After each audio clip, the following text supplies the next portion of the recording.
बात शुरू करते हैं हाइड्रोजन बम से। क्यों? उसके लिए आप यह वीडियो देखिए। बीजेपी के लोग अच्छी तरह सुन लीजिए।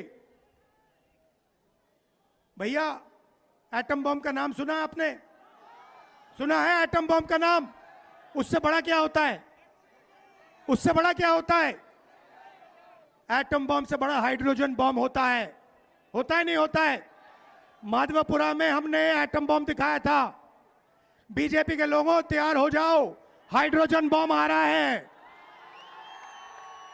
हाइड्रोजन बम आ रहा है, तैयार हो जाइए। आपकी जो सच्चाई है, वोट चोरी की सच्चाई है, वो पूरे देश को पता लगने जा रही है। राइट? बिहार की जनता, बिहार के युवा, बिहार के महिलाओं से मैं धन्यवाद करना चाहता हूं। ये क्रांतिकारी प्रदेश है। इसने पूरे देश को मैसेज दिया कि वोट चोरी नहीं होने देंगे। और ये जो आपने बिहार में किया है, हमारी जो मदद की, ये पूरे देश में फैल गई है, कोने कोने में फैल गई है। आने वाले समय में मैं आपको गारंटी करके दे रहा हूं, हाइड्रोजन बम के बाद नरेंद्र मोदी जी अपना चेहरा इस देश को नहीं दिखा पाएंगे। नमस्कार। बिहार के सासाराम से शुरू हुई आरजेडी कांग्रेस की वोट अधिकार यात्रा 1 सितंबर को पटना में पूरी हुई। यात्रा के समापन के साथ ही कांग्रेस सांसद राहुल गांधी ने बड़ा दावा किया। कहा कि वह जल्द ही एक हाइड्रोजन बम लेकर आ रहे हैं, जिससे कथित वोट चोरी की सच्चाई पूरे देश को पता लगेगी। राहुल ने कहा कि जो जानकारी वह आगे लाने वाले हैं, उसके बाद प्रधानमंत्री नरेंद्र मोदी देश को चेहरा नहीं दिखा पाएंगे। राहुल के हाइड्रोजन बम वाले बयान पर बीजेपी का भी जवाब आया है। सुनिए बीजेपी नेता रविशंकर प्रसाद ने क्या कहा। गन्ना को लेकर उनका कर्नाटक का एटम बम था तो फुस हो गया। वो दिवाली का एक छोटा पटाखा भी नहीं निकला। वो क्या हाइड्रोजन बम की बात कर रहे हैं? तो राहुल गांधी को जब भी सुनता हूं, संसद के अंदर या संसद के बाहर, तो मुझे कई प्रकार के एंटीना को खोलना पड़ता है उनकी बात को समझने के लिए। आज उन्होंने कहा, मैंने एटम बम फोड़ा है, अब मैं हाइड्रोजन बम फोड़ूंगा। अभी तक तो दुनिया में हाइड्रोजन बम नहीं फटा है, तो राहुल गांधी फोड़ने की बात कर रहे हैं।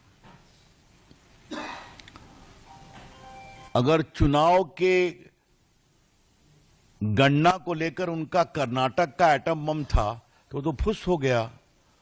वो दिवाली का एक छोटा पटाखा भी नहीं निकला।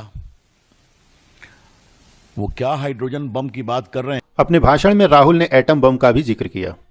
रेफरेंस क्या है? महादेवपुरा वाला उनका दावा। 7 अगस्त के दिन प्रेस कॉन्फ्रेंस कर राहुल गांधी ने कथित वोट चोरी का मुद्दा उठाया था। कांग्रेस नेता ने दावा किया था कि कर्नाटक के बेंगलुरु के महादेवपुरा विधानसभा क्षेत्र में वोट चोरी हुई है। उन्होंने इलेक्शन कमीशन पर धांधली का भी आरोप लगाया था। कहा था कि यहां एक घर में 80 वोटर थे।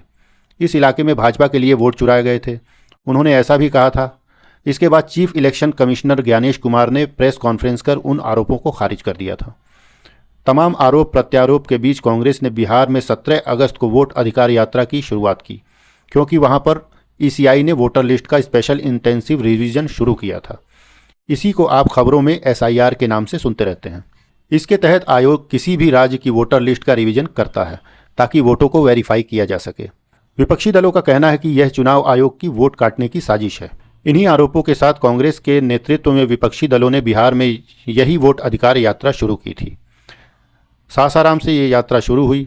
औरंगाबाद, नालंदा, गया, नवादा, लखीसराय, शेखपुरा, मुंगेर, भागलपुर, कटिहार, पूर्णिया, अररिया, सुपौल, मधुबनी, दरभंगा, सीतामढ़ी, चंपारण, गोपालगंज, सिवान, छपरा और आरा होते हुए पटना में समाप्त हुई। इस यात्रा के दौरान राहुल गांधी और तेजस्वी यादव ने 1300 किलोमीटर का सफर तय किया और विभिन्न जनसभाओं को संबोधित किया। 1 सितंबर को हुए समापन में राहुल गांधी और तेजस्वी यादव के अलावा इंडिया अलायंस के अन्य वरिष्ठ नेता भी पटना में मौजूद रहे।